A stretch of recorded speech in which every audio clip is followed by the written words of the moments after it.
Timeline, 5000 ans d'histoire, Richard Fremder.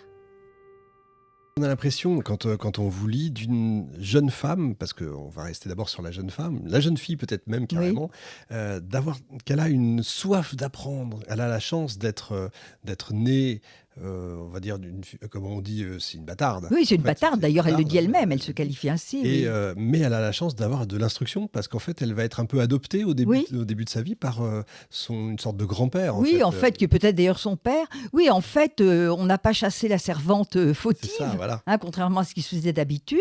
Elle est restée au château, sa mère aussi d'ailleurs, et elle a été élevée par ce qu'elle appelait donc son grand-père et sa grand-mère, qui étaient des gens de l'ancienne noblesse parlementaire, qui avaient donc participé à ce qu'on appelait le mouvement des Lumières, c'est-à-dire qui avaient lu Voltaire, les encyclopédistes Diderot, et qui lui ont donné une éducation véritablement poussée. Ce qui est rare. C'est rare. Voilà. Parce que non seulement elle a appris à lire et à écrire très jeune, mais en plus, son grand-père lui a raconté l'histoire de France, lui a ouvert sa bibliothèque qui était très importante.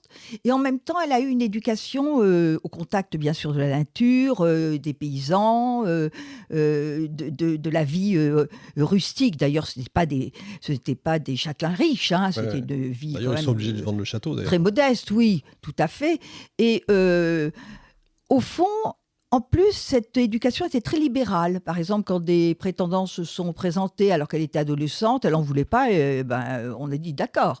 Donc, elle a une éducation vraiment importante et qui, d'ailleurs, où on versifiait, comme ça se faisait beaucoup dans les familles sûr. à l'époque, un peu lettrées.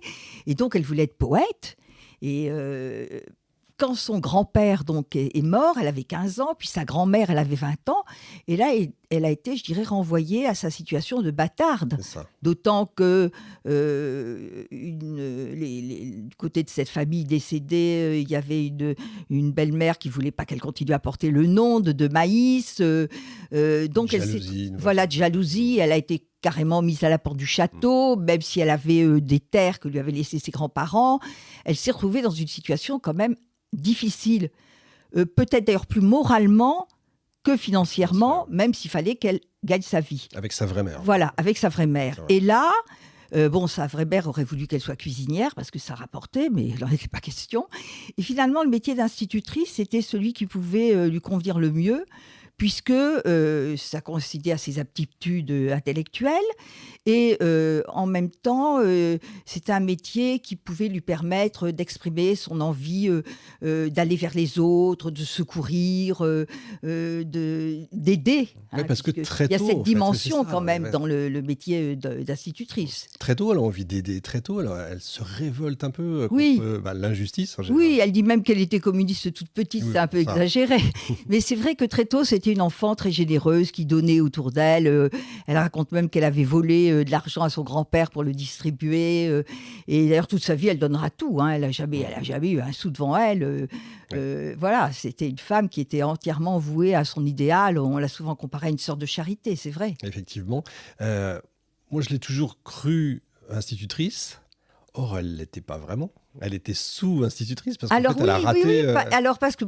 elle a raté le premier parce que c'était difficile. C'est très Les dur à examens cette étaient très époque, c'est difficiles. très dur. Donc, elle a d'abord Pas comme aujourd'hui. passé l'examen dans l'académie de Chaumont, elle l'a raté. Ensuite, elle l'a passé à Versailles, elle a réussi. Elle a commencé à enseigner dans sa région, mais à Audeloncourt notamment, puis à Chaumont. Mais elle a créé une école, Ouais, c'est ça. mais elle n'avait pas beaucoup d'élèves. Puis elle avait envie de monter à Paris, il faut dire les choses comme elles sont.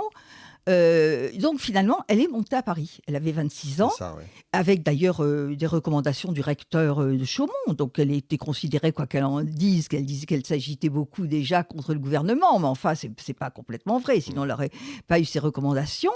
Et donc elle est montée à Paris, où elle a d'abord effectivement été C'est sous-maîtresse. ça.